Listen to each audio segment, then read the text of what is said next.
Welcome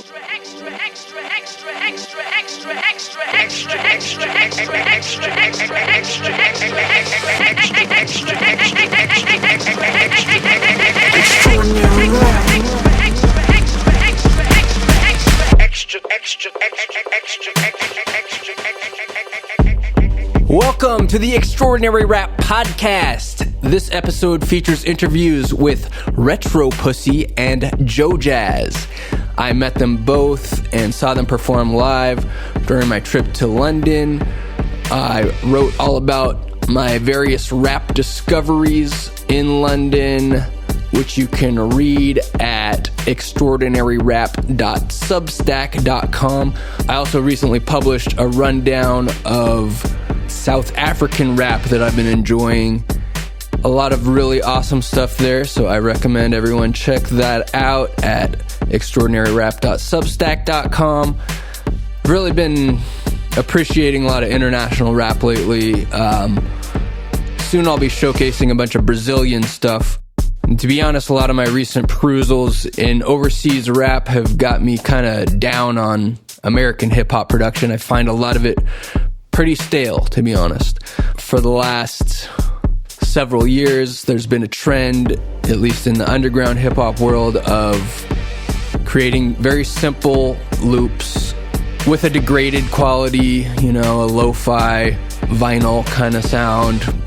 I find it pleasant, but it just gets kind of old. And as far as American rap goes, the production that is a little more exciting to me is what seems to be looking towards the logical conclusion of this lo-fi trend, which is headed more towards just ambient noise. Case in point, the new album by Hester Valentine and Outside House. Outside House is the producer. Hester Valentine used to go by Black. I covered his EP on here a year ago or so.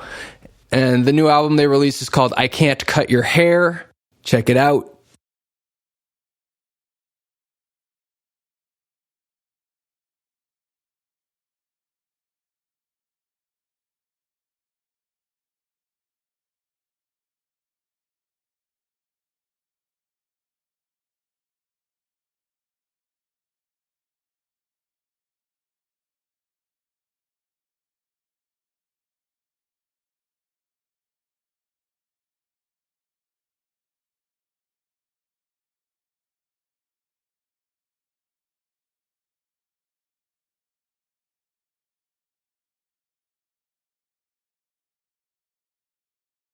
Extraordinary Rap Records recently released the new Mbaruk album, which I produced. Andrew did all the instrumentation. I just kind of remixed it and mixed it, and I think it's beautiful. It's called Black Squirrel, a memoir.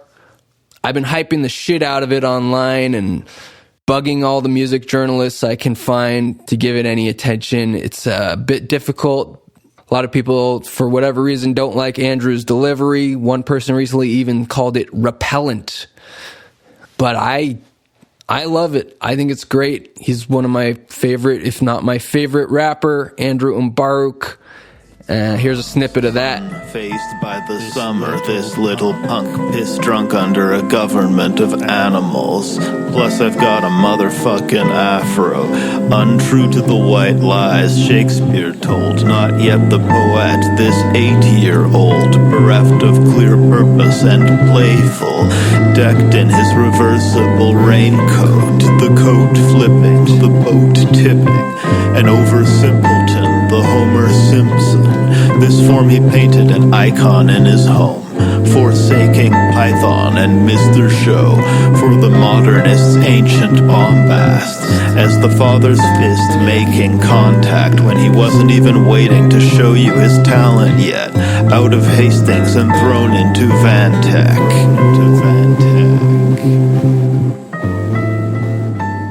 There's a lot of music I've found pretty interesting lately, which you can hear me discuss in the bonus episode at patreon.com/extraordinaryrap. For just $3, you can listen to that and all the past bonus episodes.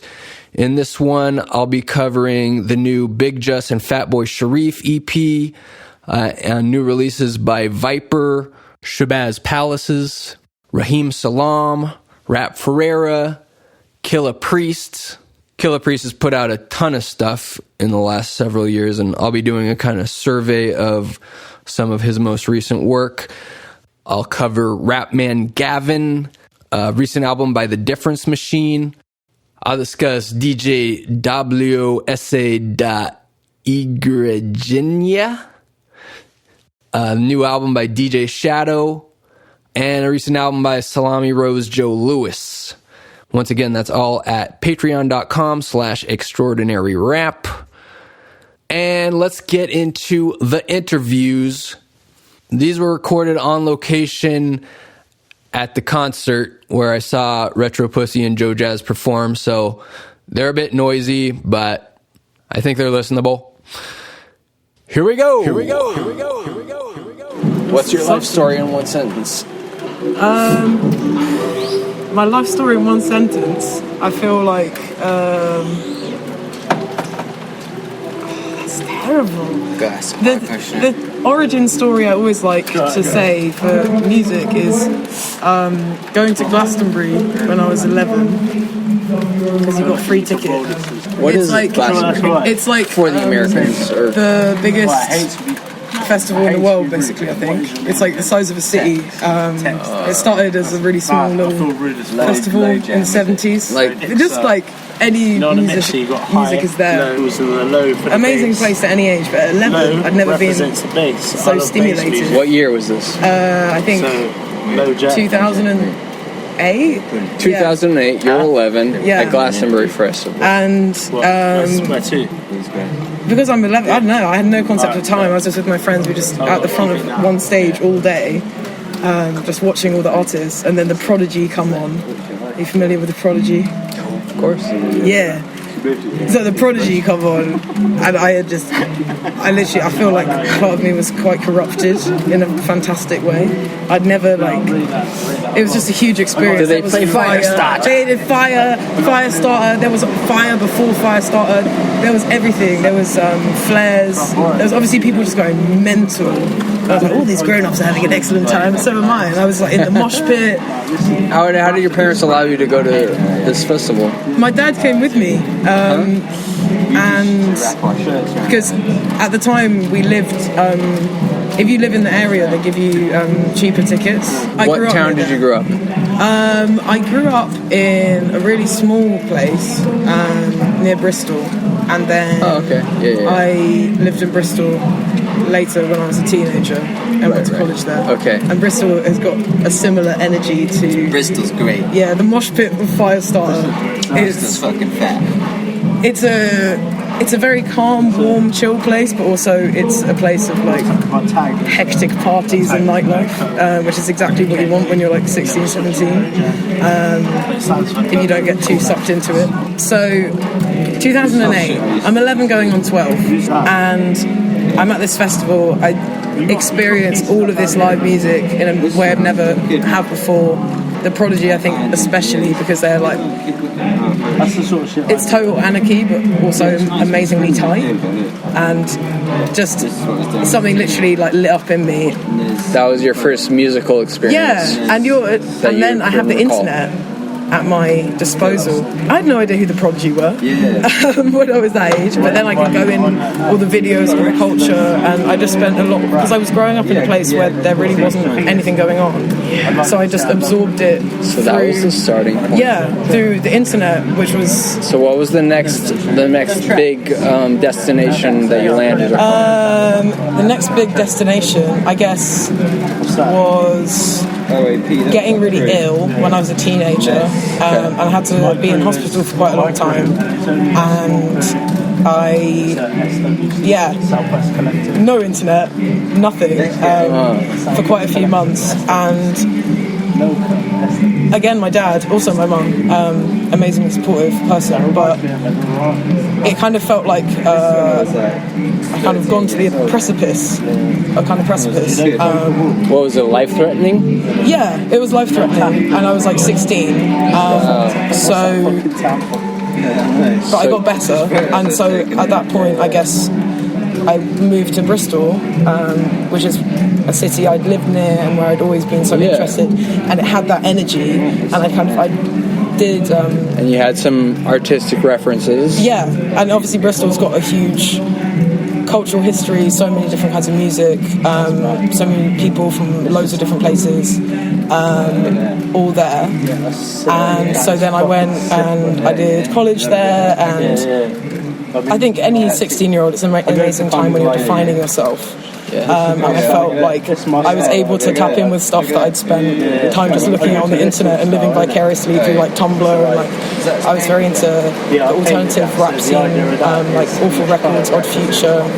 I felt it's like, I don't know, because you're looking back in hindsight, like, oh, those were the good times, but I do think it was an amazing time for music.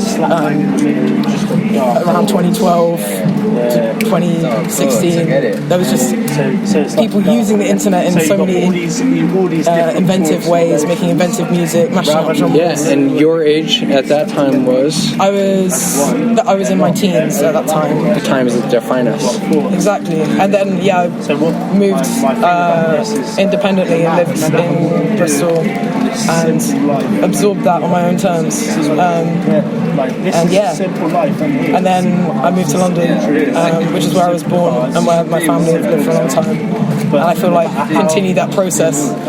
Ended up doing a philosophy and Arabic degree for a while. Really interesting, but again, I reached a kind of point where I was like, I had to make a decision. It wasn't working, so I went and studied design. I feel like in life, you make a decision, you go a little way, and then you have a kind of crossroads, and you think, where am I going to go?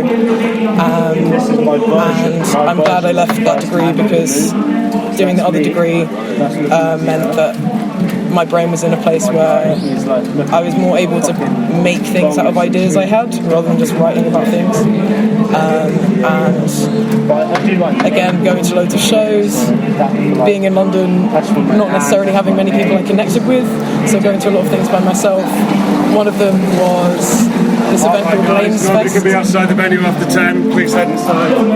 One of them was Lames Fest, which is this punk night, which I'd just seen on the internet and thought, oh my god, that looks so sick. Put on by one of Joe's friends.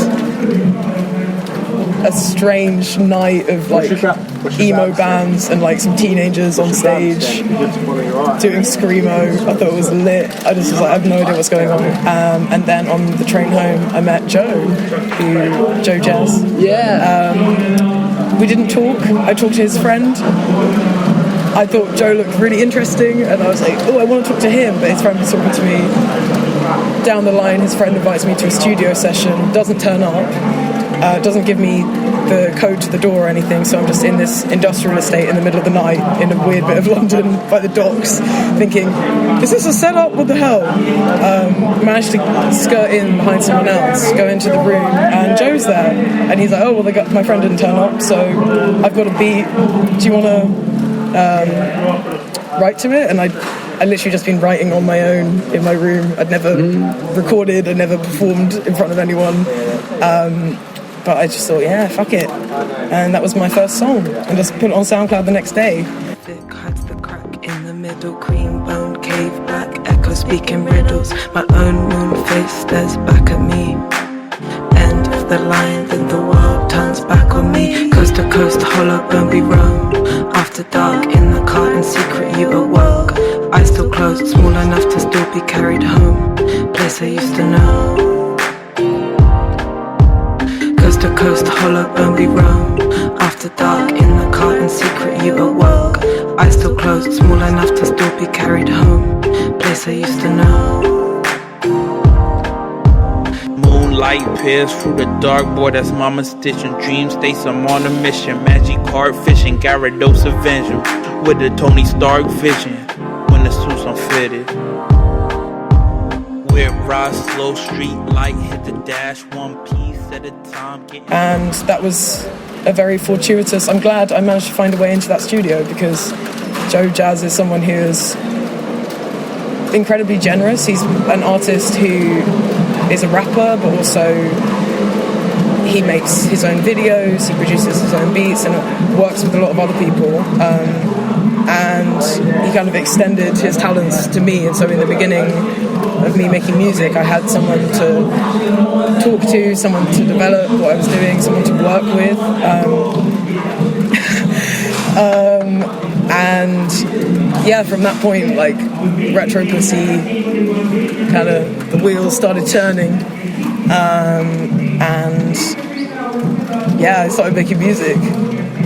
Not seriously at first, and then I was like, oh no, this is what I want to do in my life. So yeah, beautiful origin story. Yeah.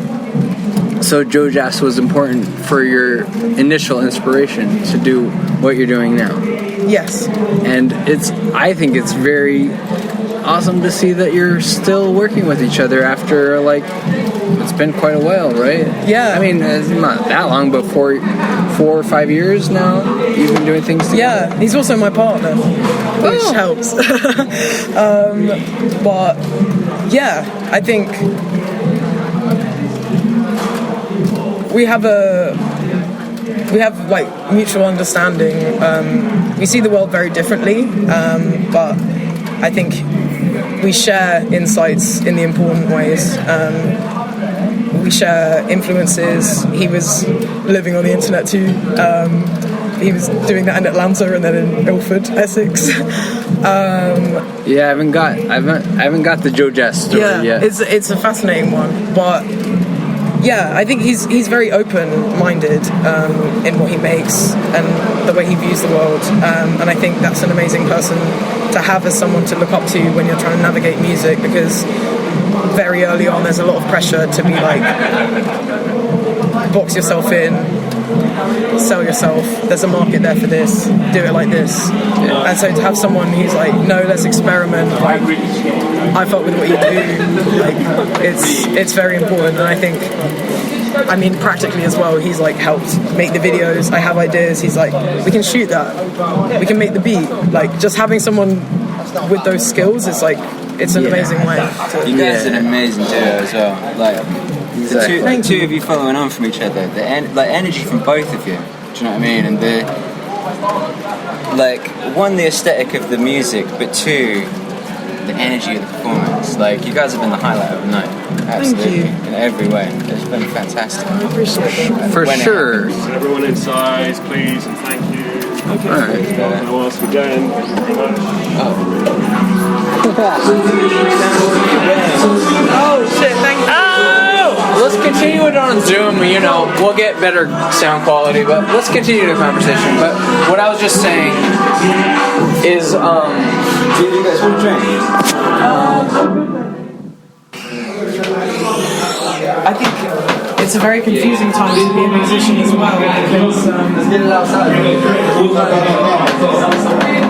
yeah, I like this guy. And things like that. I think there was, even if you were making like alternative music or indie music or something, there was a trajectory. Okay, if I play these shows, if I tap in with these people in the industry, then I get PR and get in the magazines and later the blogs and probably get a career. I mean, that's how it seems. I think always, it was never that simple, but I think the media really doesn't matter anymore. Like, I feel like now that I'm finally part of the media, and it's not like I'm writing for Rolling Stone, but I've been an artist who's, me and my art partner were featured in Rolling Stone 5 years ago, and it didn't do anything for us, you know? And so it's like, we're at the point where the media really doesn't matter. Maybe it matters a little bit, but it doesn't matter very much. people matter. It's more about people, anyone. But I think so. You have like human beings, wherever they're from, they all matter in their way. Sorry, it doesn't work. It doesn't give you longevity. I think that's the thing. The problem I have with no, people are finding no such thing as longevity. No, it's okay to quick attention span.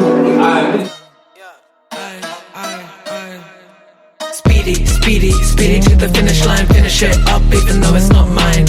Eat it all tough, tell when I rhyme. Never shut up, red hands as I climb.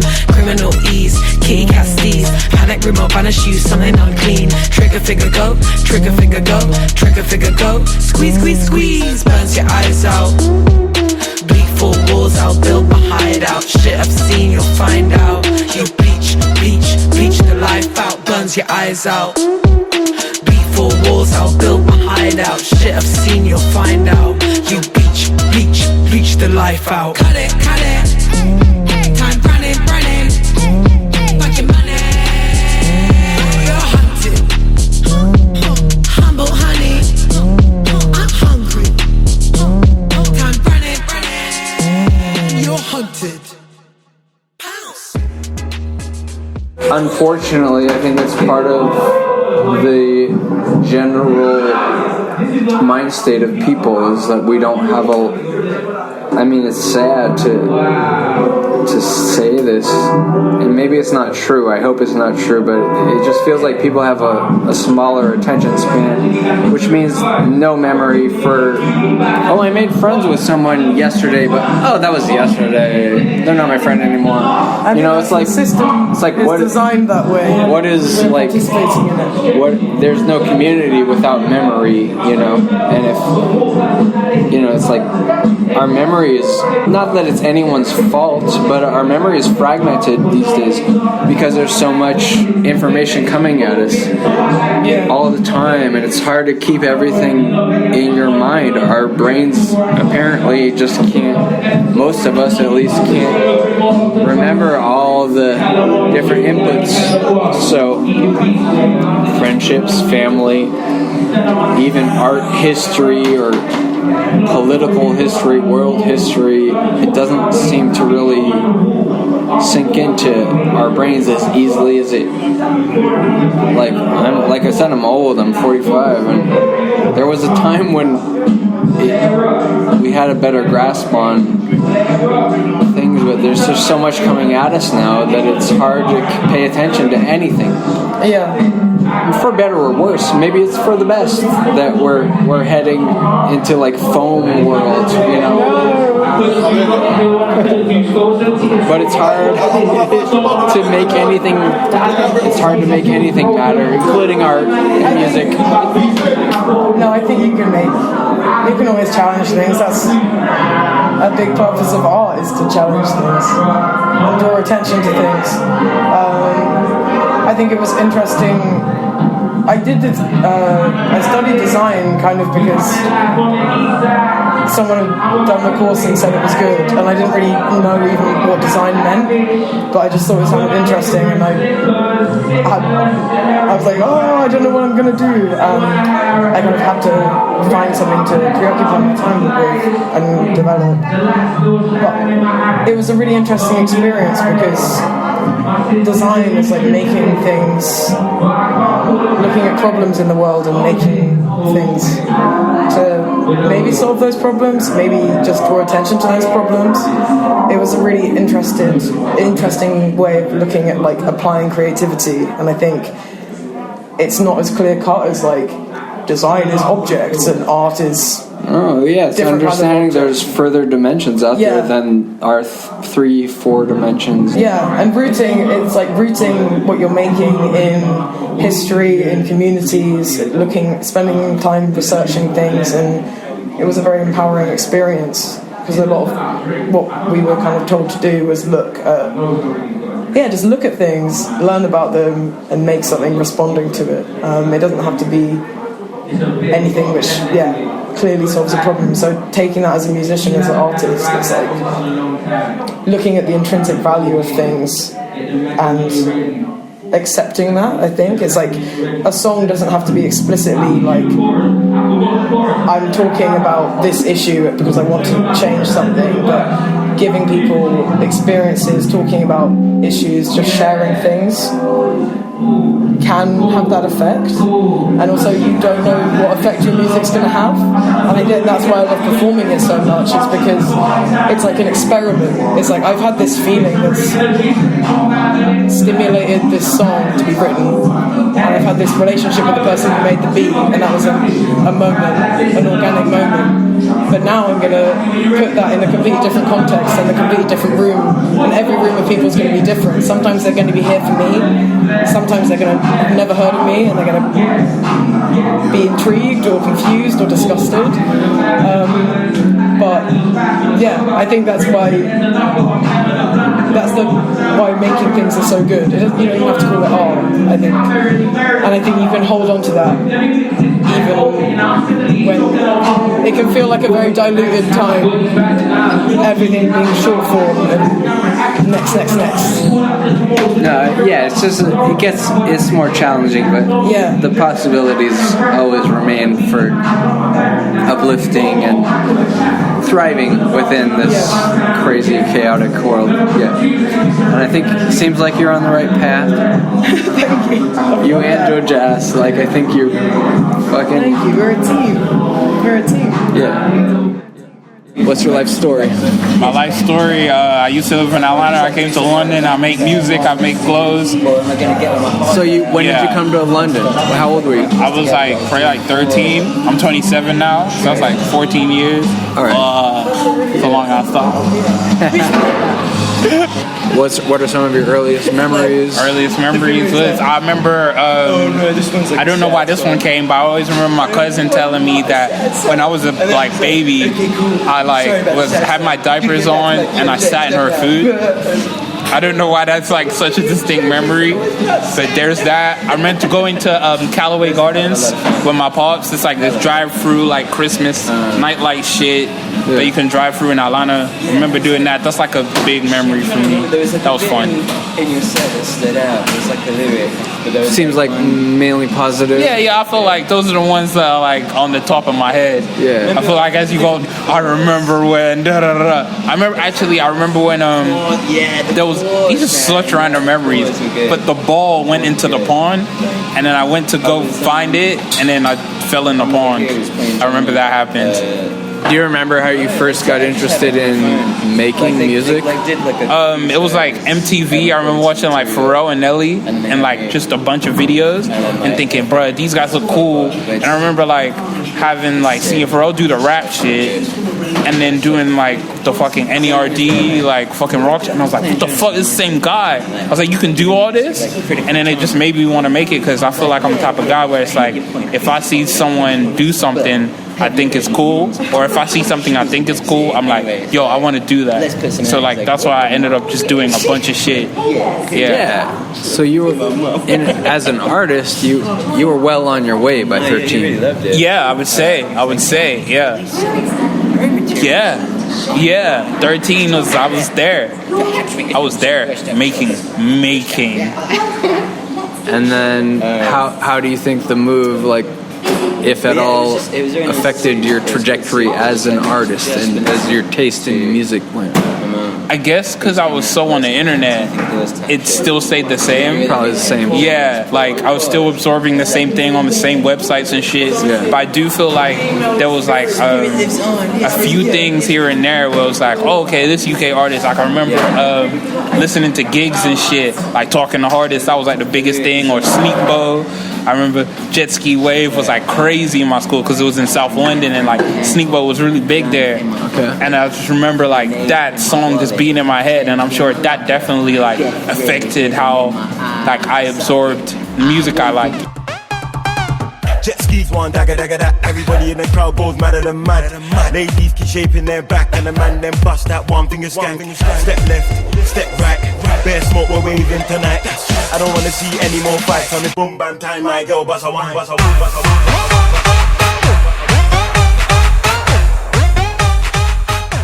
But I think also it just let me know that I like so much shit. Compared to other people in my school that would be oh no, I just like this. But I'll be no, I like this, but I also like this. And it was people didn't get it. It was no, you can't just weird rap shit, then the hood shit, then some rock song, then some jazz shit, then some fucking noise music. What the fuck is that? And then I guess when I was I was figuring myself out, that was me being oh shit, okay, what do I like? Is it cool to like all this shit? And I was yeah, fuck it, it is. Yeah. Are there any musical fascinations or like interests that you had that you now are like ashamed of? Like, oh, that was a wrong turn. I took a wrong turn when I loved that album or group. Nah, you know what I think? I think what do they call it when it's like a guilty pleasure? I don't believe in guilty pleasures. I feel like everything I stand 10 toes on. All right. I fuck with it. I fuck with it. You have no guilty pleasures. Yeah, no guilty pleasures. I fuck with everything I fuck with. I think that's a good. I think that's a good stance to take.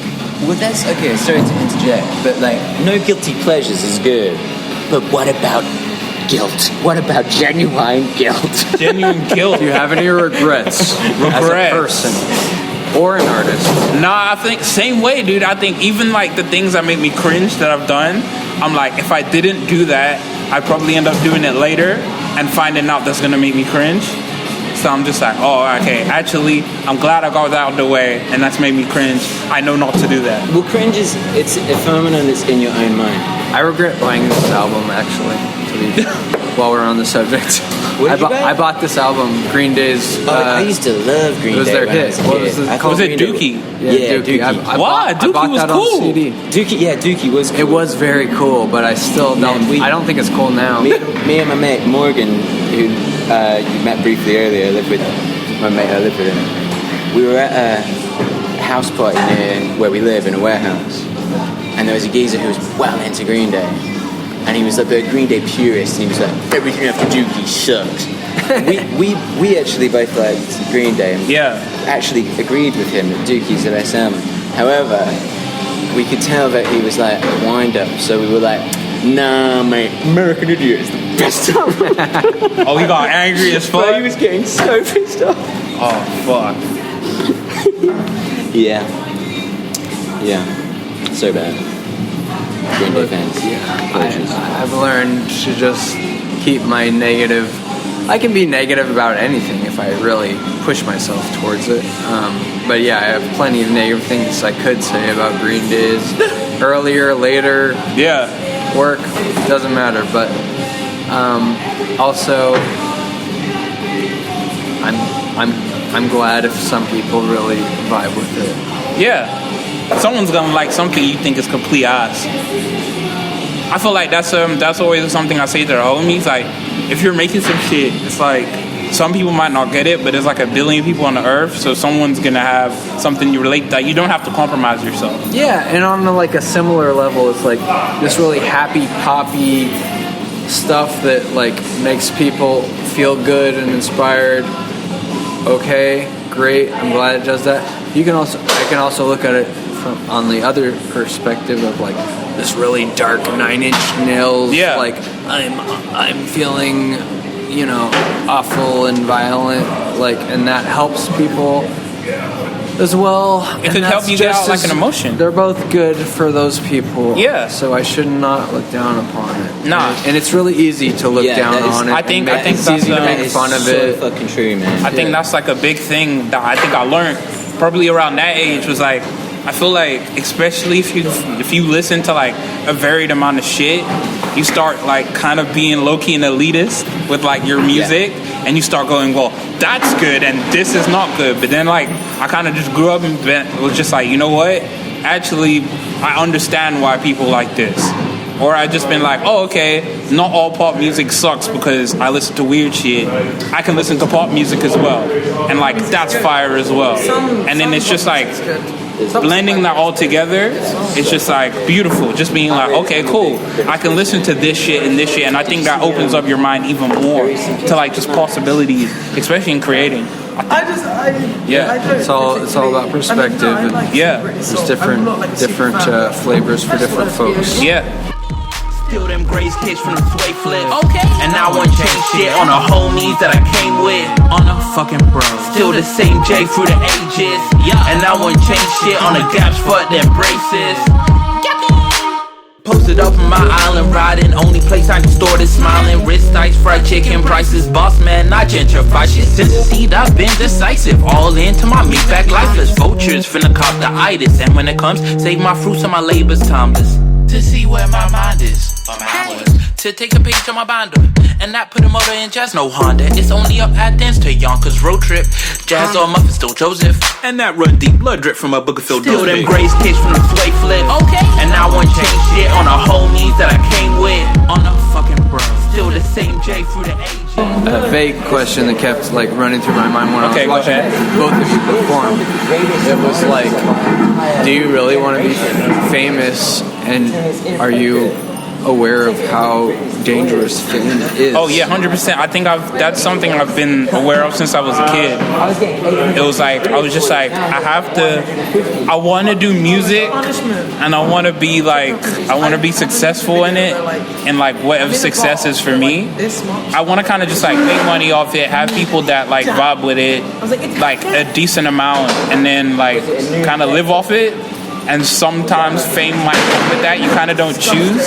It's just kind of like, if a lot of people like it and you become famous, it's like, well, that's your life now. But I do feel like it's balancing it and being, I guess, self-aware. I think that's like a thing that comes up in my brain a lot. It's like, okay, I know that putting myself out there means that you're basically not human to people. You're just like a figure in their life. Like a lot of people, yeah, because it's like they don't know you, but like they're around. Like you're always around them, but they're never around you. So it's like a weird relationship. Like you'll meet someone, even at this stage I'm at. I've had like some kid. He was on video call and he was just crying that I was like, what the fuck? I ain't done shit. I've just been making music in my bedroom. But like to him, it's like I'm some crazy guy, and I was just like, oh shit. Like you kind of just gotta know that that's how it affects or how I feel. But the way I feel about artists is I'm like, okay, I like their art, but I don't know them as a human being. So I'm like, even if I meet them, I'll just be like, oh yeah, thank you for making your art, but I don't really have much else to say. Like, unless we had a combo, like they were like, oh, what's your name or whatever. Yeah. Yeah, but yeah, I mean, art and people are two totally different things when it comes down to it. If you get the two confused, then I relate to it. You will be confused. Basically. I just get, I like the insight it gives me. But yeah, they're both. I watch a lot of. They both can be helpful, and This is my. I don't know. Do you think art can be hurtful? And what they do. I think there's such thing as harmful art. I think yeah, because you don't know how anyone can perceive what you make, and like everything is up to perception. So it's like one thing that could be like, oh, yo, like you love this. Someone else could be like completely offended by it. But also, like you, from my perspective, you seem like generally like uplifting, purposefully uplifting in your lyrical themes. Yeah. Like, so what about, do you think that maybe if you did something more negative or like violent in your lyrics, that it would be a bad thing? I just think it wouldn't be me. I think if that's how you are and that's what you think of, then that's you, but it just wouldn't be something that's genuine. Like I've had like, there's a song, oh yeah, should we go outside? Yeah. I want us to leave.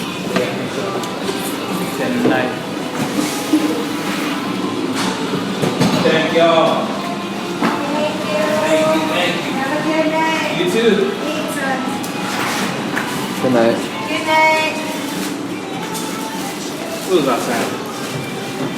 No, we're talking about violent / negative, so it's quote unquote negative lyrics. It's like it's just me, and it's like I'm not. No problem. It's like I'm not a violent person really, so it's like I wouldn't really put that out in my lyrics. I just think like if you're just authentic to yourself, then that's what comes out, and it's like that's things. I kind of have that positivity because it's just like I remember being in school and like making music and this shit was weird, and then people would be like making fun of me and shit about it. So it's like I want someone who's in school listening to my shit or whatever just being like, oh shit, I heard Escape, and then fuck, like I don't have to like conform to anything. There is like other people like me and shit. So I'd rather put that out there because I know the feeling.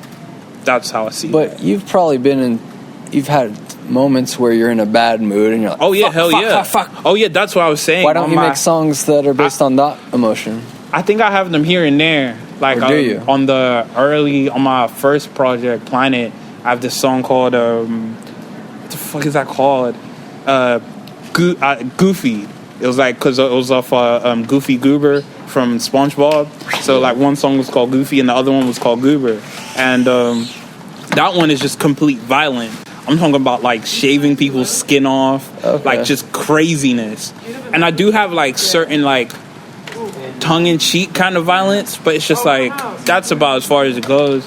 And even on this next project, I think it's more, as I'm listening back to it, there's more like venom in it, but it's not to like an extent like I'm gonna murder the whole world, but just like that. And but it's still like a positive.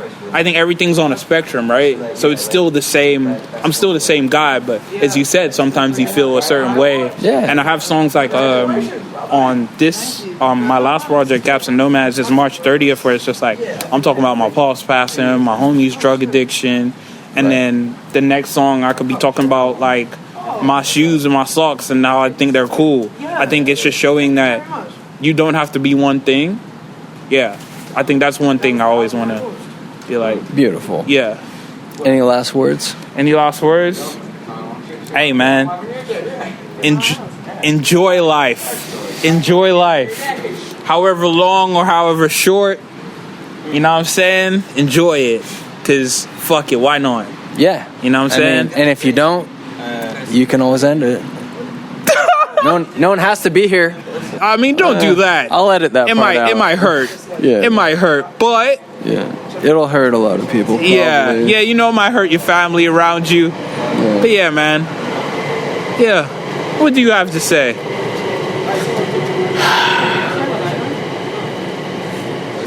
Maybe I'll come up with a great way to end it later. In post.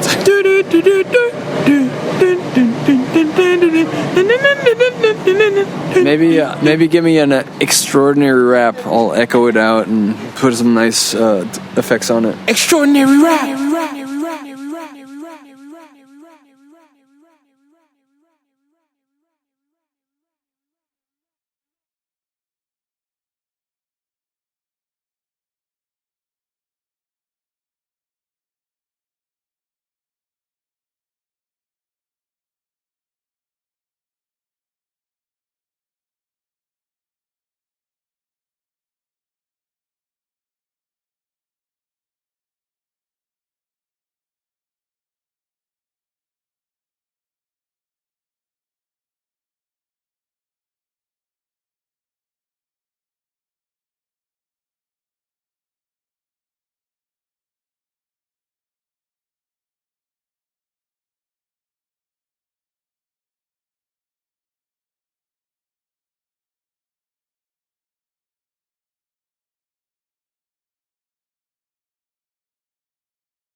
All right, I hope you enjoyed that. The extra voice you heard in there was my friend Tex, who is also a rapper and has recently released an EP as Cashmaster Buck. He's also known as Uncle Aloysius. His new EP is called Cashmaster. I guess it's like a sampler because it's just 4 short little songs that seem like they fade out before the song ends. But in any case, I think it's pretty good. Like when Tex was playing me his music at first, I was like, nah, this is like some corny white guy rap, humorous, satirical rap music that doesn't take the culture seriously. But after giving it a little more thought and time and understanding that Tex is a serious, long-time disciple of Ram LZ, Kool Keith, etc., I realized his music really does have merit, and I think you might enjoy it. Here is a sample.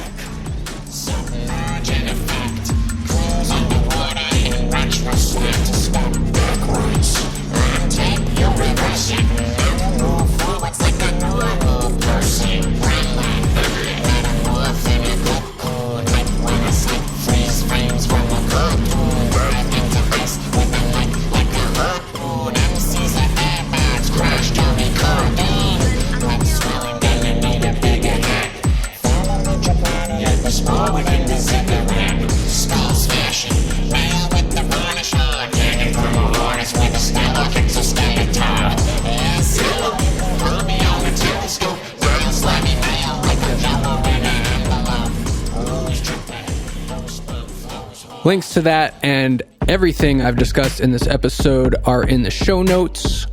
Once again, you'll find so much more at patreon.com/extraordinaryrap, and extraordinaryrap.org is where you will find all of the many tentacles of this ongoing obsessive search for interesting rap music. If you would like to support my efforts, you can go to weirdrap.com/rating. I don't have an updated URL for that because it's too complicated. So yeah, weirdrap.com/rating is a place where you can click around and leave some reviews maybe. It's easy, it's free, and it's much appreciated. Okay, I love you. Bye-bye.